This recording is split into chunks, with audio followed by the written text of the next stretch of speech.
Oh, Olivia, you look so happy. Taka, I went to 7-Eleven to get some groceries. It looked really good. I see, but is the product safe? What are you talking about? Doesn't this drink look delicious with lots of strawberry pulp? I'm going to try it. It's delicious. Huh? What's this? The container is painted to look like pulp, but there's no pulp in it. That's right, Olivia. 7-Eleven is a convenience store that you have to be careful with. So let's take a look at some of the scams you can find at 7-Eleven stores in Japan. 7-Eleven, the reigning king of convenience store chains in Japan, is being discussed on the internet as a scam. Is that so? I didn't know that. There are four main types of products that are suspected to be fraudulent. Hollow salt rice balls. The bottom-up lunch box. Scam cup. Surface-only sandwiches.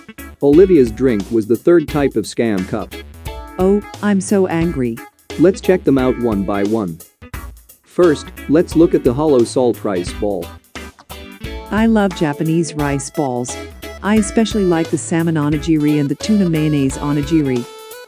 As Olivia mentioned, onigiri have always been a popular product in Japan. I was a little surprised and happy to read that they are now sold in other countries as well. Yes. So, Taka, what kind of flavored onigiri is 7-Eleven making this time? It's a shio onigiri. It was made by 7-Eleven with the concept of letting people enjoy the pure taste of rice and salt. Let's see, let's try it. Whoa, it's simple but delicious. I love Japanese rice. By the way, is there anything wrong with this? It's not a normal rice ball. What's the problem? Then break the rice ball in half. When you split it in half, there's a small space on both sides where you can fit the tip of your little finger. See? It looks like a normal rice ball, but it's been processed to have a smaller volume. You've got to be kidding me. What's with all the holes? Olivia, don't be mad at me. Then we'll check out the next item. It's already kind of annoying. Next is the bento. Taka, I bought this bento. Courage bento. It looks really good, and there's so much in it, I think I could fill up on just one. Do you really think so? Then try it.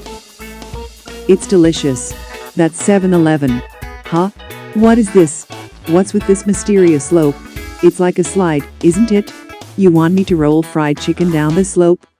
I don't want you to get mad at me. You're the one who bought it. The rice is spectacularly undercooked. You can never tell before you eat it, though. This is the way 7-Eleven does things in Japan. The products taste so good. I'm kind of disappointed. There is also a version like this. This is called Giantin, and it is seasoned beef on top of the rice. Japanese people really like to put something on top of their rice, don't they? This looks pretty good too. The container looks gorgeous too.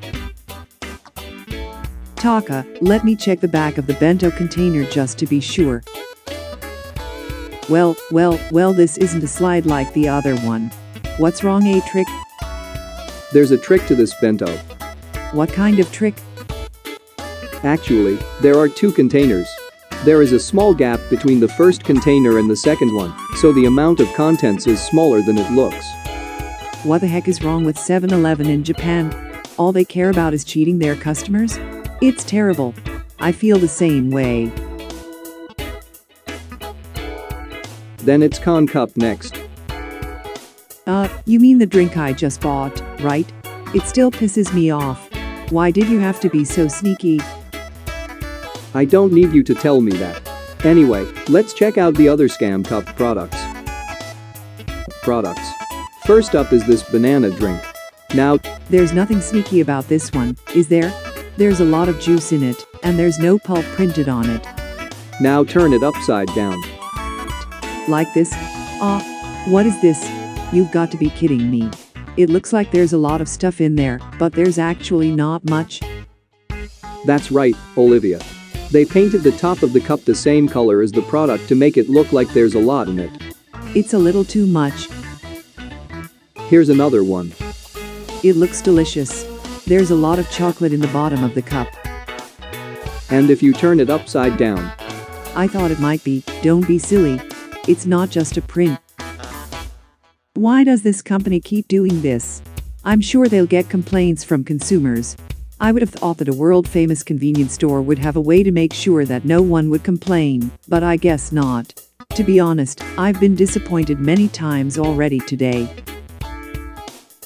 I don't have a choice. This is the reality of 7-Eleven in Japan. Let me introduce the last product. It's just a surface sandwich at the end. I'm already frustrated. What the hell does that mean? A surface sandwich? This is the product. It looks so good. There's so much stuff in there, it's almost overflowing. Why don't you open the sandwich and see what's inside? What do you mean? Are you saying that the sandwich is a scam? Oh my god. I knew it. There's almost nothing in it. What the hell is this? It's a fake sandwich. There's also this version. This is a very large piece of meat. It's called the overflowing tandoori chicken style burger. It looks juicy, and I'm sure everyone is very happy with it. But when you opened it up, this is really bad. They can't be accused of fraud for doing this on purpose. I mean, they just sandwich the chicken in the bread so that it looks like it's sticking out when it shouldn't. You can put the chicken in the bread without it sticking out. Isn't it terrible? But this is the reality of 7-Eleven in Japan.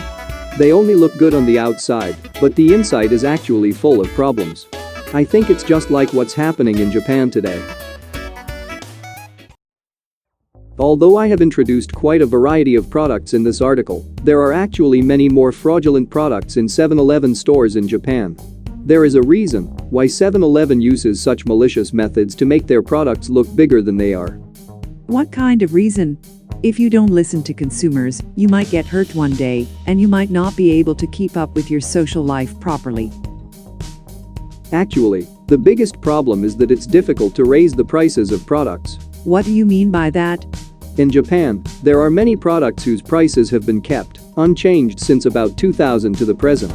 Therefore, if we don't raise the prices of our products, the prices of raw materials will continue to rise, and as a result, unless we change the prices of our products, the amount of content will inevitably decrease little by little.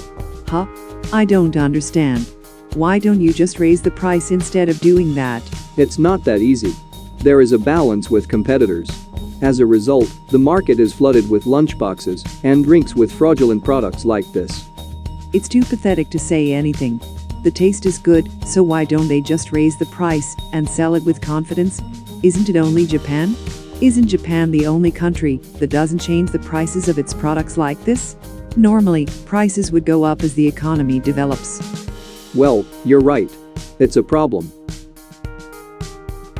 So, thank you for watching.